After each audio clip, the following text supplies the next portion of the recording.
Welcome to BRAINWAVES podcast. Today's episode is about one of the most fascinating, perplexing, and controversial philosophical concepts: solipsism. Is the self all there is? Are you the only mind in existence? Could the world around you be just a projection of your consciousness? These are the questions solipsism dares to ask. So, grab a cup of coffee, find a comfortable spot, and let's dive in. To start, let's define solipsism. At its core, solipsism is the philosophical idea that only one's own mind is sure to exist. Everything outside of your own consciousness, other people, the world, even time, might be an illusion. This idea stems from epistemology, the study of knowledge. Solipsists argue that since we only experience the world through our own subjective lens, we can never be certain that anything outside our own mind truly exists. To put it another way, for your perceptions, what you see, hear, touch, are mediated by your mind. How can you be sure that the external world isn't just a construct of your own imagination? Philosophers have been wrestling with solipsism for centuries. Let's take a brief tour through its intellectual history. We can trace the roots of solipsism back to ancient skepticism. Greek skeptics like Philo questioned the reliability of sensory experience, arguing that we can never truly know the nature of reality. But solipsism, as we recognize it, emerged in modern philosophy, particularly through the works of René Descartes. Descartes famously declared, "Cogito ergo sum," I think, therefore I am. His radical doubt led him to the conclusion that the only thing he could be certain of was his own thinking self. While Descartes didn't consider himself a solipsist, his method laid the groundwork for solipsistic ideas. Then there's George Berkeley, an 18th century idealist philosopher, who proposed the objects only exist when they are perceived.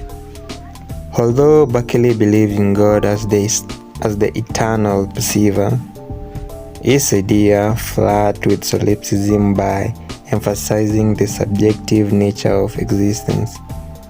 In more recent times, Ludwig Wittgenstein and the existentialists grapple with solipsism's implications.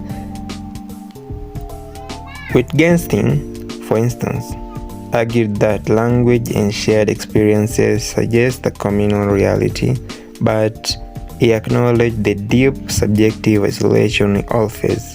Existentialists like Sartre, on the other hand, emphasize the loneliness of individual consciousness, adding an emotional dimension to the debate. Why does solipsism attract so much attention? On one hand, it's oddly comforting. If solipsism is true, then the universe revolves around you. Your consciousness creates meaning, and nothing can harm your real self. But this comfort comes at a cost. Solipsism is often criticized as intellectually and morally dangerous. If you truly believe you are the only mind in existence, what's to stop you from disregarding the feelings and rights of others?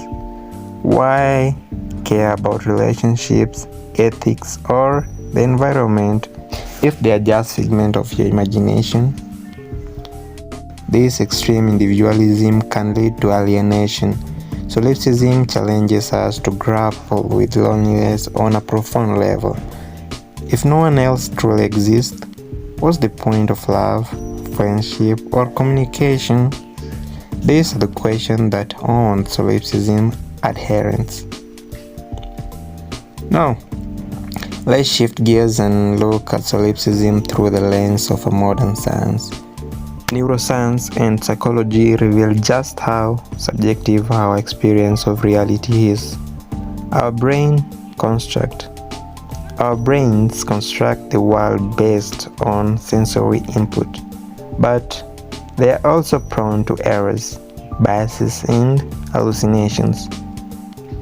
Virtual reality technology has demonstrated how easy it is to manipulate our perception, making the solipsistic idea that reality is a mental construct feels eerily plausible. Quantum physics also fuels solipsistic speculation. The observer effect. The idea that the act of observation can influence quantum particles raises questions about the role of consciousness in shaping reality. While most scientists reject solipsism as an explanation, these phenomena remind us of the limits of our understanding. So, where does this leave us? Is solipsism a dead-end philosophy, or can it teach us something valuable? For most of us, solipsism feels intuitively wrong. We interact with others, experience love and conflict, and see evidence of an independent world, but solipsism challenges us to reflect on the nature of those experiences. In a way, solipsism is both isolating and liberating. It forces us to confront the solitude of the self, but also reminds us of the power we have to create meaning, beauty, and love in our lives. Solipsism is not a philosophy for the faint of heart. It challenges our most basic assumption about reality, selfhood, and connection. But whether you embrace it, reject it, or simply ponder its implication, solipsism offers a unique lens for understanding the human experience. Thank you for joining me on this deep dive in solipsism. If you have questions, thoughts, or just want to share your existential musings, reach out to us on social media or email. And don't forget to subscribe. Till next time, remember, the only certainty is your own mind. Or is it? Adios.